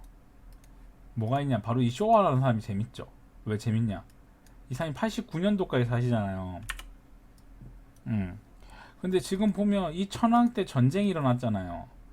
그러면 이 천황이 책임지고 물러나야 되는 게 맞아요. 그죠? 근데 2차 세계대전 때 미국이 일본을 이기고 나서 미국이 유일하게 건들지 않은 사람이 있어요. 그 사람이 누구냐? 바로 이 천황이에요. 천황. 그리고 일본 천황이 이제 그 미국한테 항복한다고 그 미국 배에 올랐을 때 메가더가 90도로 인사하는 장면이 나와요. 그게 뭐냐면 일본을 영향력에 두기 위해서 미국이 그런 식으로 행동을 한 거예요. 이쇼와 천황한테. 그러니까 이 사람은 전쟁에 졌는데도 안 쫓겨나고 계속 있잖아요. 그러니까 이러한 것들이 이제 하나 알 수 있는 내용이었고, 자, 그 다음에 거기 보면은 용어 중에 국가총동원령이라고 있는데 찾으셨습니까? 30페이지에 하나, 둘, 셋, 넷, 다섯, 밑에서 다섯 번째 국가총동원령 1938년 일제가 경제공황을 극복하기 위해 중국을 침략하자 모든 국민에게 총동원령을 발표하게 돼요. 그래서 우리나라 같은 경우는 남자는 징용, 징병, 여자는 정신대. 그 선생님들이 좀 혼동하시는 게 있는데 정신대하고 일본군 위안부는 다른 거예요. 정신대는 뭐냐면 여성들이 군수 공장에 가서 일하는 거예요. 그게 정신대예요. 그리고 일본군 위안부로 끌려가게 되고 그 다음에 창씨개명, 공출, 그다음에 배급제 이러한 것들을 받게 됩니다. 이러한 것들은 보시면 될 것 같고, 그 다음에 31페이지의 두 번째 단락에 보면 두 번째 단락 메이지 유신 이후 일제가 추구한 조선, 만주, 중국, 동남아시아, 태평양으로의 군사적 팽창은 파시즘으로 귀결된다. 이 파시즘이라는 게 뭐냐면, 자, 여기로 넘어가 볼까요? 다시 어디에 보냐면, 자, 요거 다시 한번 설명할게요.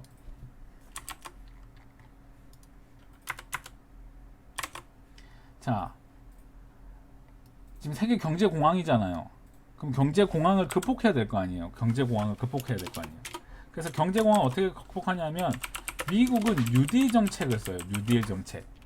그러니까 뉴딜 정책이란 건 뭐냐면 정부가 엄청난 빚을 지고 국가 사업을 주도하는 거예요. 그래서 뭐 정치 얘기하려는 건 아닌데 문재인 정부가 이게 한국판 뉴딜 정책을 하겠다고 이렇게 얘기하잖아요. 그러니까 국가가 엄청난 빚을 지고 국가가 뭐 토목 사업을 한다든가 국가가 뭐 도로를 깐다든가 뭐 이런 걸 하는 게 이게 뉴딜 정책이에요. 왜냐하면 실업자가 많으니까 이 실업자들을 일터에 불러야 될 거 아니에요. 그게 바로 뉴딜 정책이에요. 그리고 영국과 프랑스는 무슨 정책을 피냐면은 블록화 정책을 실시해요. 블록화 정책은 뭐냐면 이 두 나라는 식민지가 많으니까 식민지와 본국 간의 무역만 하는 거예요.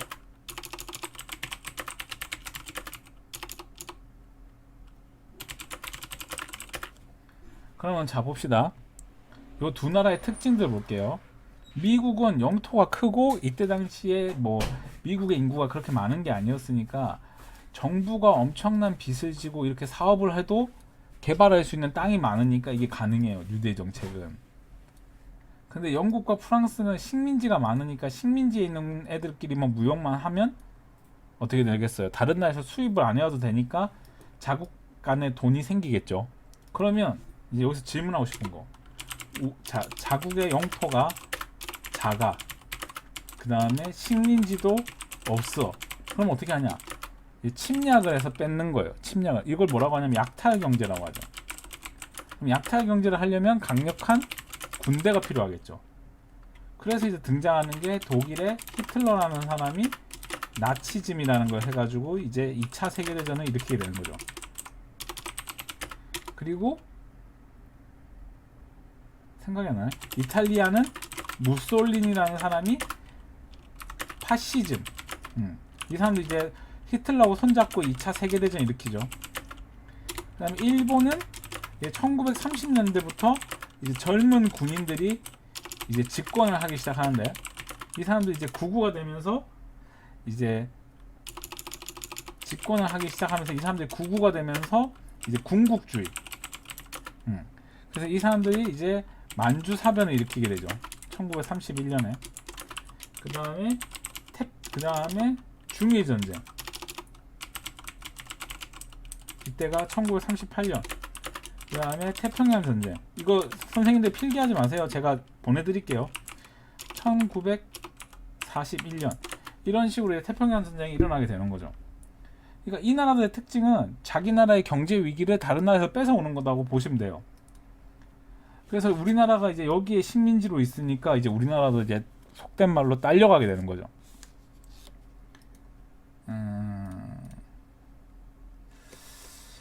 자, 그 다음에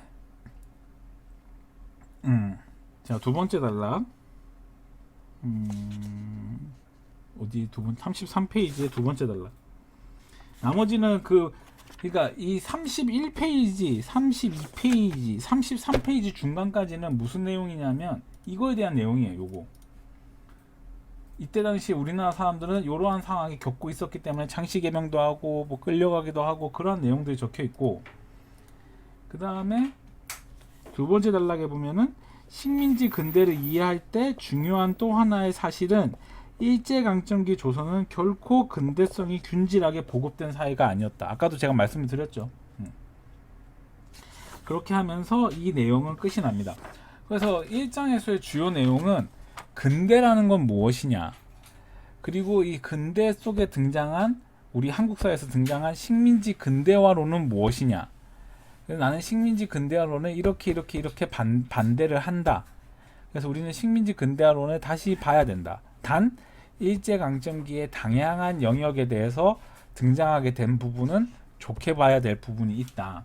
그리고 일제강점기의 또 하나 중요한 점, 바로 가해와 피해라는 사실을 잃어버리면 안 된다라고 주장하는 게 1장에서의 내용이에요. 그리고 2장은 좀 간략했어요. 2장을 보면서 2장은 오히려 쉬웠는데 2장은 뭐에 대한 내용이냐 하면은, 2장은 선생님 그냥 간단히 생각하면 이렇게, 여기 선생님도 이렇게 생각하면 돼요. 2장은 조선인들을 이제 차별하는 거에 대한 구조화에 대한 내용이에요. 그래서 이건 좀 빠르게 설명할게요. 첫 번째, 정의를 보면 동화라는 건 무엇이냐면 조선인을 일본인으로 만드는 게 동화예요. 홋카이도라는 데가 있는데, 홋카이도가 어디 있냐면은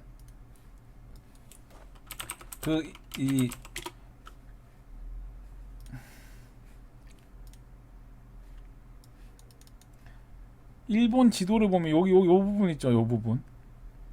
여기가 일본의 홋카이도예요. 여기는 원래 일본 사람들이 살았던 게 아니고 그 아우이누 민족이 살고 있었는데, 이 사람들이 일본에게 100년의 지배를 당했어요. 그래서 이 사람들이 이제 일본인으로 동화된 거예요.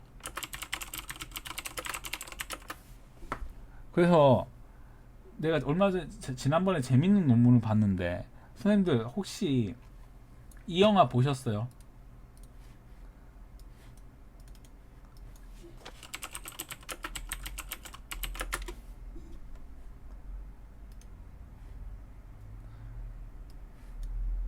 혹시 이 영화 보셨어요? 이 영화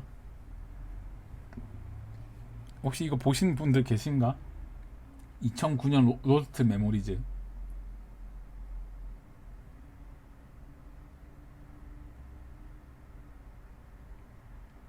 혹시 보신 분들 있으십니까? 이 영화가 한국 역사학에서 좀 많은 영향을 주었는데, 간단하게 내용을 얘기하면 이렇습니다.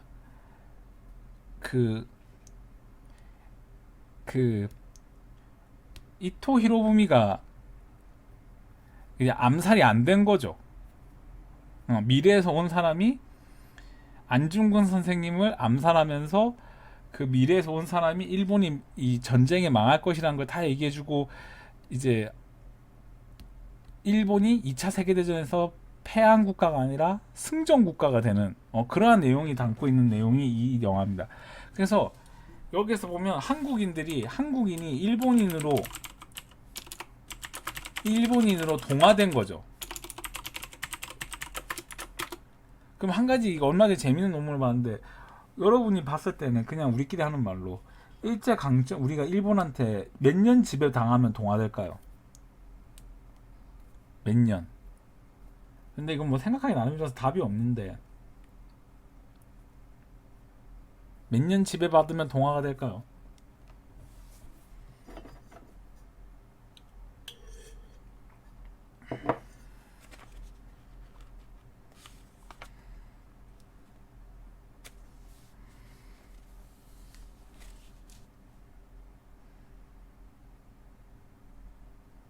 안 될 것 같아요. 그 논문에서는 120년 얘기하더라고요. 120년. 이거 식민지를 120년 정도 하면 일본한테 동화된다 이렇게 얘기하더라고요. 그러니까 우리 한반도에 있는 여러 국가들, 문명들, 문화들 이러한 문화들이 상당히 우수했기 때문에 일본이 우리 민족을 억압하고 지배하는 것은 결코 쉽지 않았다라고 저는 생각을 하고 그 내용이에요. 간단히 얘기하면. 그래서 다시 본론으로 돌아오면 이 내지 연장주의라는 게 있는데 내지라는 건 일본인을 얘기하는 거고 여기서 내라는 건 안내자예요.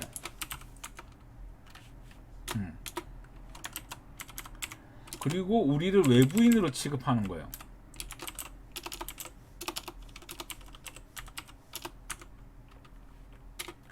그러니까 이게 뭔 말이냐면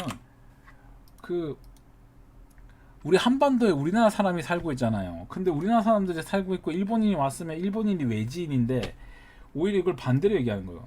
그러니까 일본 땅에 우리나라 사람들이 정착하고 있다는 거예요. 일본 사람들이 주장하는 게. 그리고 일본하고 한국인하고 동등하게 대우해 주는 게 내지 연장주의예요. 그래서 이거를 먼저 강력하게 얘기했던 사람이 그 미나미 지로라는 사람이에요.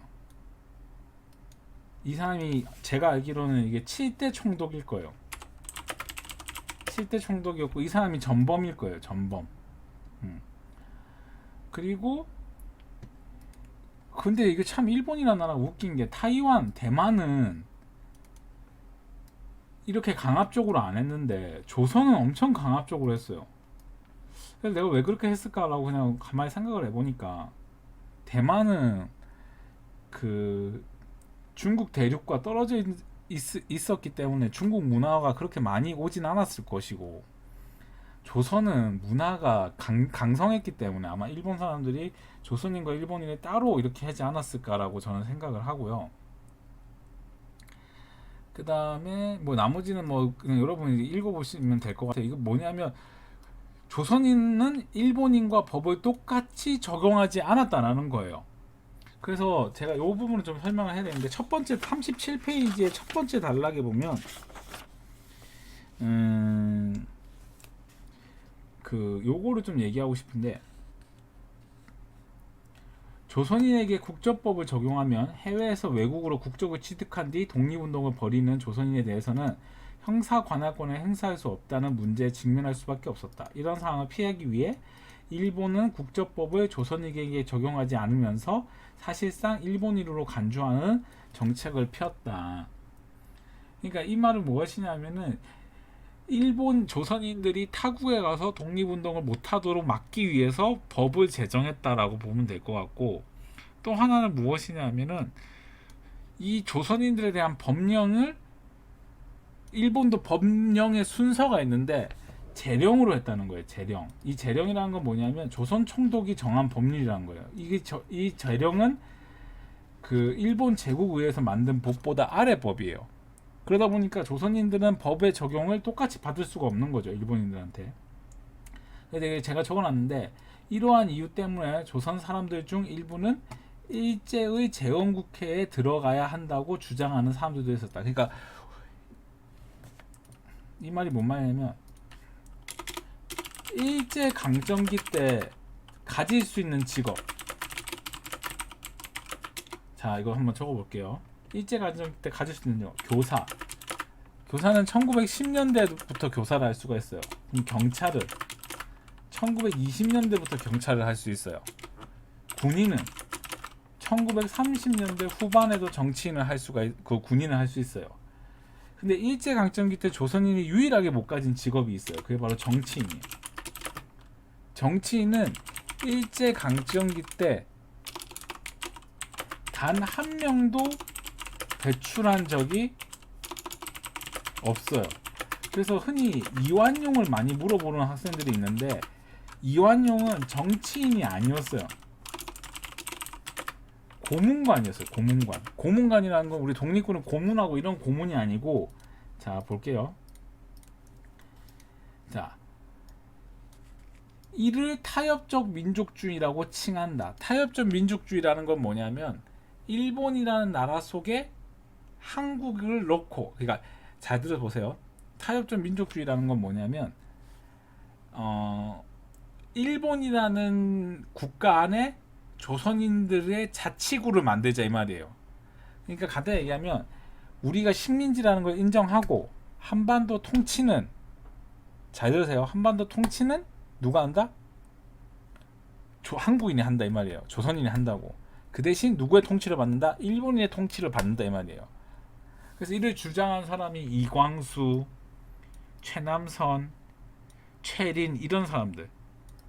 이런 사람들 다 독립운동했던 분이죠. 이광수는 임시정부에도 있었는데, 이런 사람들은 변절자라죠. 이들은 재헌국회에 조선인 정치인을 배출하자고 주장하였다. 그리고 여기 보면 그 조선 총독부 기구가 이렇게 나와 있는데요. 이 기구에 조선인들이 당연히 안 들어가 있겠죠. 왜냐, 정치인이 아니니까. 그러한 것들이 거기에 있고, 그 다음에 뭐 나머지는 쭉 보면 38페이지에 제일 밑에 보면은 호적법에 관련된 거 쭉 나오는데, 거기 보면 송병준이라고 돼 있죠. 송병준.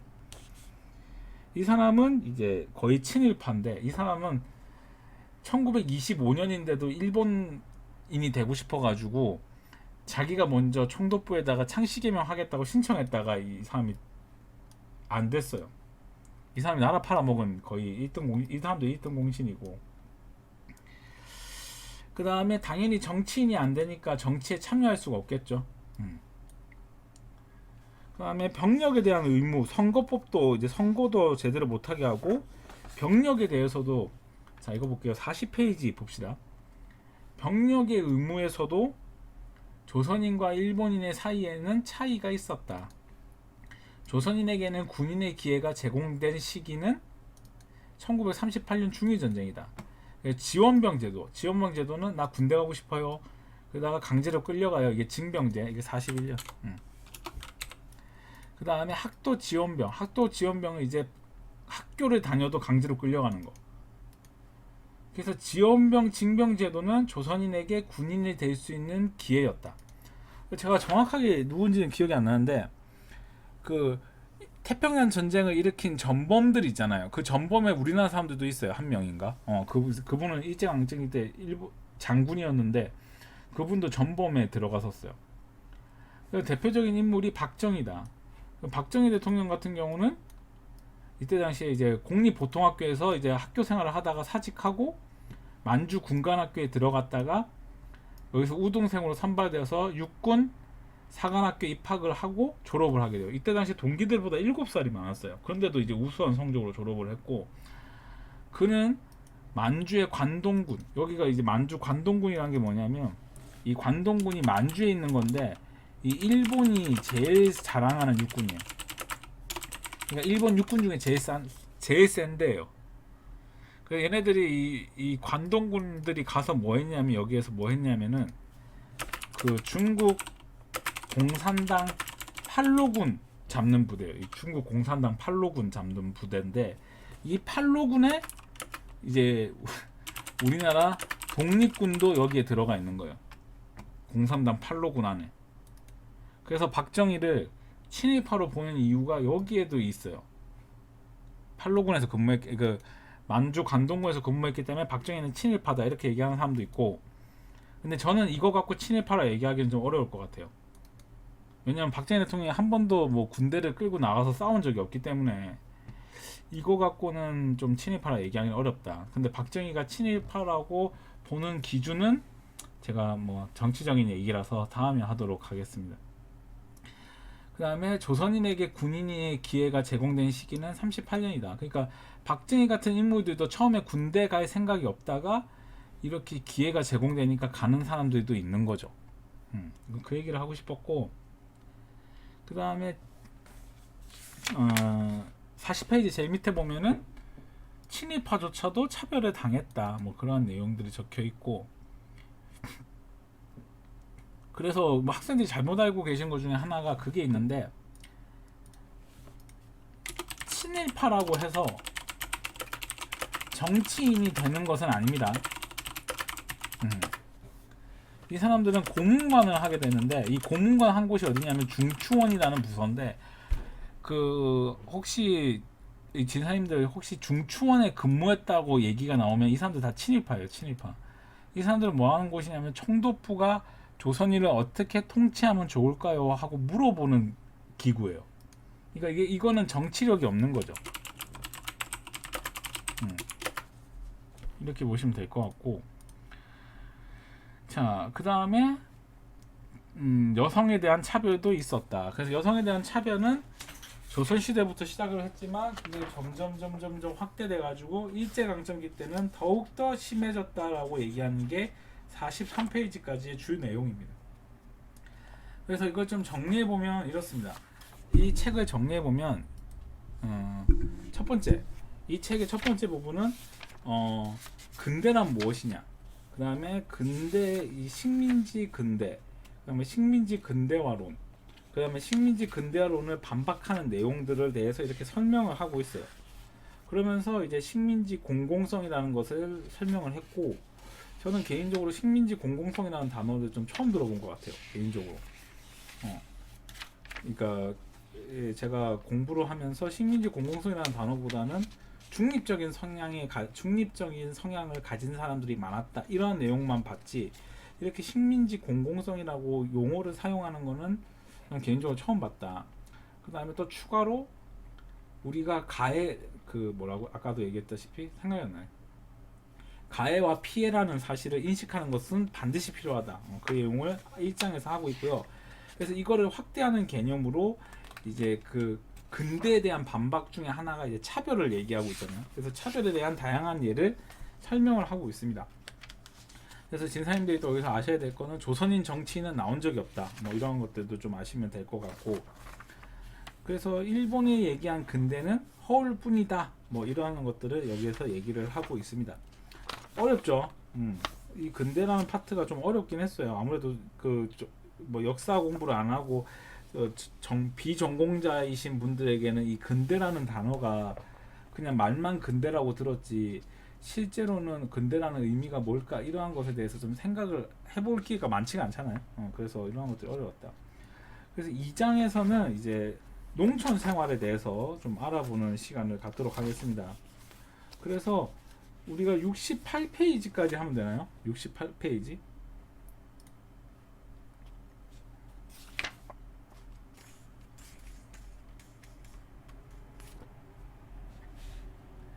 진사님들 뭐 직업을 가지신 선생님들도 많으실 건데, 그 뭐지, 이렇게 11시까지 늦게까지 수업을 듣는다고 고생이 많으십니다.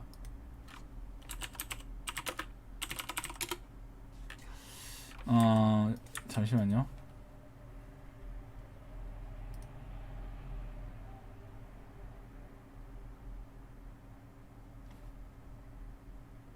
제가 뭐 설명할 게 있어서.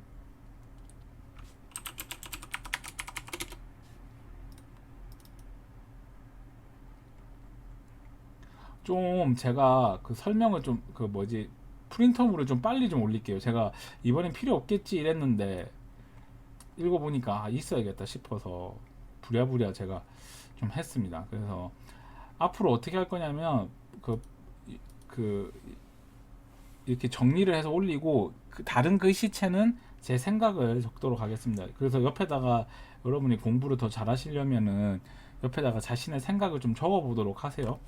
다음은 7월 20일이고요. 몇 페이지까지 읽어오시면 되냐면은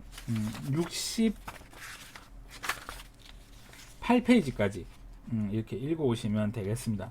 제가 금요일까지 수업 준비를 한 번 더 하고 프린터물을 여러분한테 좀 빨리 보내드리도록 하겠습니다. 늦은 시간까지 수업 듣는다 고생하셨고, 저도 내일 부산을 가야 돼서 저도 오늘 일찍 자야 될 것 같습니다. 여러분 오늘 수고하셨고 다음 주에 뵙도록 하겠습니다. 감사합니다. 오늘 영상 편집한 거는 오늘 밤 12시 아침 9시까지 제가 올리도록 하겠습니다. 여러분 감사합니다.